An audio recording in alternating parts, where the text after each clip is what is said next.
สบายดีจ้าปลาลุงบนสุขุสุคนสบายดีตอนแรงสบายดีจ้าปลาลุงบุญสุขคนนะจ้าเพิ่งเห็นน้องลงกันเลิกมาเจ้างานกับมาถ่ายคือกินข่าวกับเป็นนัดเลยจ้า เป็นกินข้าวพี่น้องเลิกมาแต่โรงเรียนน้องนัดไปหับมาอะไรเพิ่นว่าหิวข้าวก็เลยแหวะซื้อฮอทดอกมาพี่น้องเอ้ยฮอทดอกไม่2,000มีแจ่วมีผักให้เพิ่นกินข้าวจะหน่อยกินข้าวแล้วเฮาก็สิเฮ็ดเวียกเนาะโฮดต้นไม้เนาะลุงเนาะมีเวียกเฮาก็สิโฮดต้นไม้เกลือไก่แล้วก็ปัดกวดอันนี้สาวอ้นเพิ่นก็ไปเวียกพี่น้องเอ้ยน้องอาจจะได้มาอยู่น้ำน้องลุงเด้อจ้าอยู่จนอันน่ะมาพุ่นแหละเดี๋ยวจะหน่อยเฮาสิเกลือไก่ให้เพิ่นแล้วก็สิหาปัดกวดแล้วก็สิโฮดต้นไม้เด้อจ้าพี่น้องแล้วก็สิเมียนถั่วเมียนบ่วงให้น้องหนูกินข้าวแล้วก่อนเมียนบ่วงก่อนพี่น้องนัดไก่ยังบ่ได้เปลี่ยนเครื่องมาแต่โรงเรียนก็หับน้องมาหับน้องด้วยเลยนะมาเฮ็ดเวียกแล้วก็น้ำเลยจ้ะเปลี่ยนเครื่องทำน้ำเลย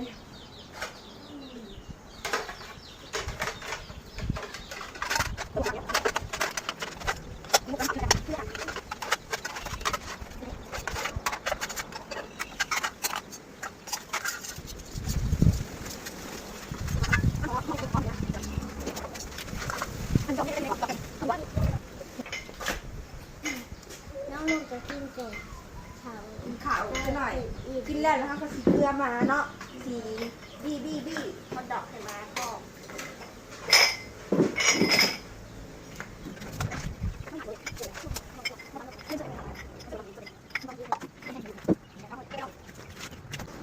เราอีกเอาอีกเนาะ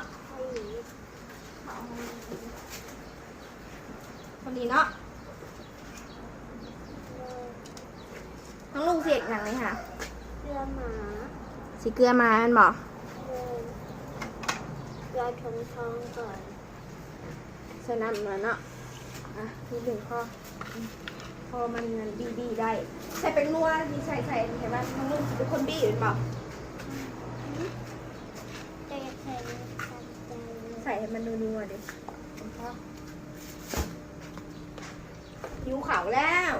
ตลาดคนทอง คุณทองอ่ะบี้ให้มันเข้ากันเลยข้าวสาอันมันจะกินฮอทดอกบีบเลยฮอทดอกกะบีบใส่กับเขาโรด แล้วเลยจ้า ต้องหิวแห้งป้าเอาไปเกลือเลยแบบนี้เกลือเลยถอกลงเพิ่นเลือกกินแต่ฮอทดอกได้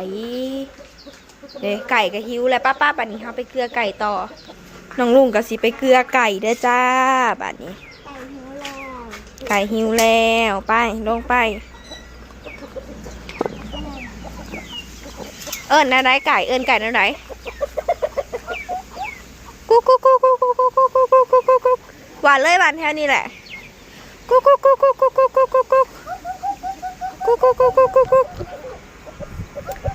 นี่ทางล่างก็มีน้องลุงเดี๋ยวหวานหลายๆมองมันย่านนี่หวานหลายๆมองลุงผู้อย่าหวานไปให้แม่ลูกอ่อนผู้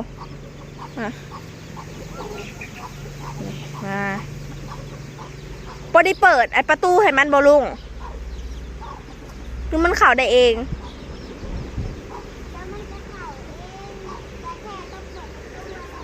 เด้โหยไปหมองผู้หมองซีผ้าผู้เดหมองมันกินนะเด้ค่ะแม่ไก่แม่ลูกอ่อนอยู่ค่ะ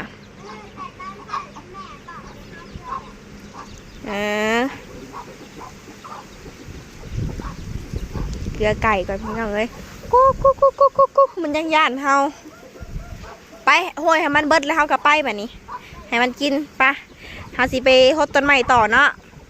ฮดต้นไม้ต่อแล้วก็ปัดหน้าบ้านหน้าบ้านมีเนาะเดี๋ยวเฮาฮดพักใส่พักจากอยู่ไหนอยู่ปูเนาะไปเราจะไปเห็ดเลยพี่น้องถ้าขั้นบอมีใบใหม่กับบอได้ปาดแบบนี้เฮาก็มาฮดพักกันเด้อจ้าเอ้ยเมื่อยมากวดขี้เหงื่อกันเด้อจ้า แม่นเอ้ยนะ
มีแต่แค่นี้เราไปไว้เนาะ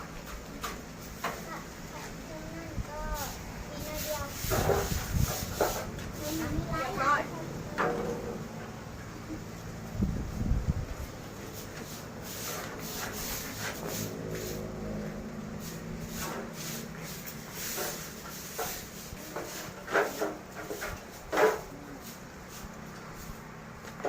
ปักแก้วอันนี้ครับกดพักบอก เอาอัน ไม่ นี้ ต้องมาน้ำยังบ่แล้ว วันนี้ก็มาปัดต้นนี้ต่อเลยจ้ายังบ่แล้วเลย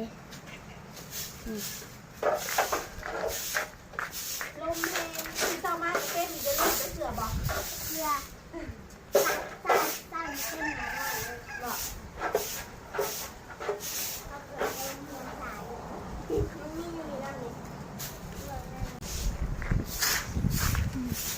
เป็นนะครับทำการกวดตรงนี้เลยจ้า แล้วเลยเข้ากันสิพากันอาบน้ำเนาะลูกอาบน้ำแล้วก็เข้าห้องนอนเท่านี้ แม่ เอาแล้วก็เลยเนาะ เขางานอุ่น เขาน้องลูกอยู่ในลมแห้งที่น้องเลย ๆ แม่ลมแห้งปกติต้องยามแรงบ่แม่นติ และเป็นยังยามหนาวต้องมาแทนที่ยามแรงอะ ไม่รู้เหมือนกัน คือว่าผ่านหน้าหนาวมาเลยนะ นี่เอาลังเหี่ยมาในไว้ทีหลังลังเหี่ย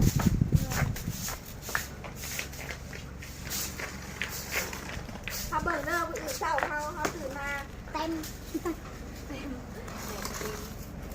เวลาที่ดับไฟเนี่ยเลยก็ที่เอาหมูออกมาเนี่ยมาเช้าเย็นเพราะเห็นเนี่ยเขาก็ไปเห็ดของกินเขาต่อเกลือเป็นเกลือไก่เนาะเมื่อเช้าที่ถามเลยแค่บอก ตื่นหามันตื่น ถามว่าเสร็จ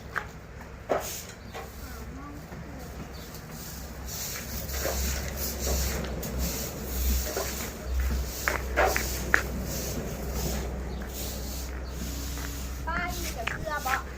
หืม เกลือแล้ว อยู่นี่บ่ยัง เกลือมาเกลือแม่ แต่เช้านี้ก็ยังบ่ได้เกลือเลยนะ เอามาเกลือเลยเอาไปวาง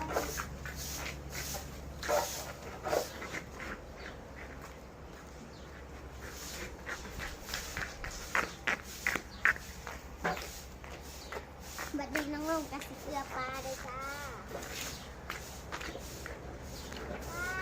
นั่งบกลงเลยนะ มันทอดเหมือนกันโอ้มึงเว้นมีคนมาทอดอยู่เย็นจะมาทอดบ่ อยู่โรงเรียนวันเนี้ยฮะ มือนี่แหละ วันเนี้ยฮะ แม่ เป็นหนาวแห้งลงอยู่โรงเรียนห้องแห้ง บ่ไปเกลือสิเกลือปลาเด้อจ้าน้องลุงเกลือปลาแล้วมันพอฮะ มันออกบ่หลาย โหยดูอันโหยเลยล่ะโหยแบบนี้รถแล้วโหยมันเป็นแบบเดียวดีๆมาไม่หนุกกันพ่อนี่โหยมันเป็นบางทีตากับขโมยลายอยากดูบทมือข้าวกับขโมยอีตอนแรกมันขโมยอีที่เขาเป็นขับ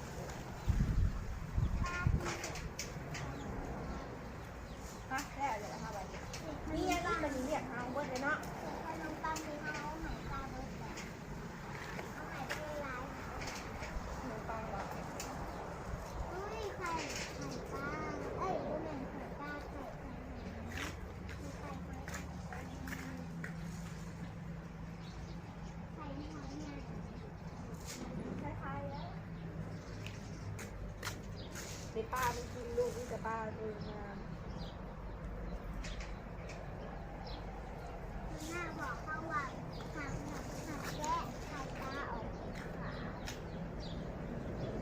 เอ้ยเขาเป็นไข่ปลาเลย ขายหอย คนน่าจะแข่งคนแน่อยู่แต่หอยน้อยก็อยากเอ้ยนัดก็มาฮดพักเลยจ้าน้องลุงก็เป็นมือกล้องให้เอ้ยนัดฮดต้นไม้ฮดพัก เอ้ยนัดอย่าลืมไปฮดอยู่วังนั่นน้ำเด้อ ฝั่งไหน ไก่ โพสต์ตอนแรงน้องลุงโพสต์ตอนเช้าเด้อแลตอนเช้าเอ้ยนัดสิไปเฮ็ดกินหาน้องลุงพอดีโพสต์พักแล้วน้องลุงก็ไปอาบน้ำเดี๋ยวก็มากินข้าวเลยโอเค โอเคส่วนไรตอนเช้าเขาบ่ได้ข่อยได้ฮดเด้อ บ่โพสต์บ่ตอนเช้าถ้าน้องเนี่ยบ่ทันกับบ่โพสต์เนาะ ฮะ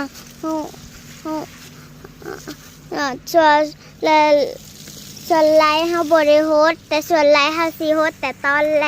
ง ทันตอนเช้าบ่ทันน้องเนี่ยกับบ่โพสต์เป็นบ่ แล้วก็ประเด็นโรงเรียนเฮาเสงหามมาสายนำประเด็น โอ้เขาต้องตื่นแต่เช้าแล้วนะ ตื่นแต่เช้าแต่5 โมงครึ่ง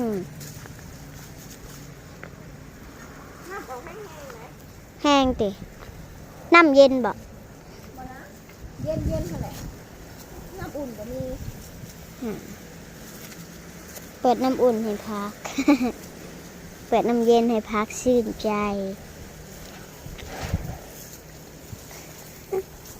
ถ้าว่าต้นไม้แข็ง อันนี้ทำมันตายเลยในลูก มันตายแล้วเขาหมายถึงไปฮดวังผุดว่าวังเขียวผุด นี่พักนางตู่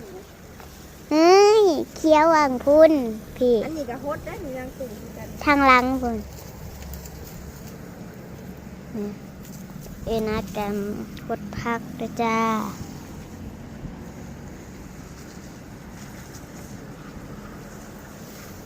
พักบัว อึ๊บเฮ้ยทางอย่างกะสิยากแน่เด้อจ้า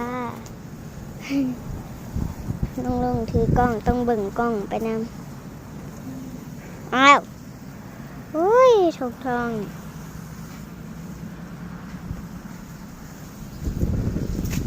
มนเนาะ เอ็นัดกะฮดต้นหมากยมโตต้นหมากยมของน้องลุงกามออกหมากแล้วเด้อจ้า เด็ดกินก่อนเบิ่งดุสิหวานวะ ชิมก่อน ใส่ดอกมันให้มัน ออกดอกแล้วสิได้กินหมกม่วงแล้ว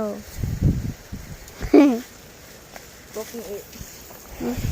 ต้นเนี้ยค่ะอีแม่เราปลูกรวมกันกับต้นมะขาม แม่นะคะบ้านบันนี้แล้วเวียดเวลาที่เน่าซะ อื เนาะ มแซ่บ ใช่ปะ แซ่บจำกินกับอย่าจำกินกับแจ่วก็คงสีแซ่บคลิปนี้น้องลุงกับเอ้ยนัดก็ขอตัวลาไปก่อนเด้อจ้าฝากกดไลค์กดแชร์ช่องน้องนัด GKS ได้เด้อจ้าบ๊ายบาย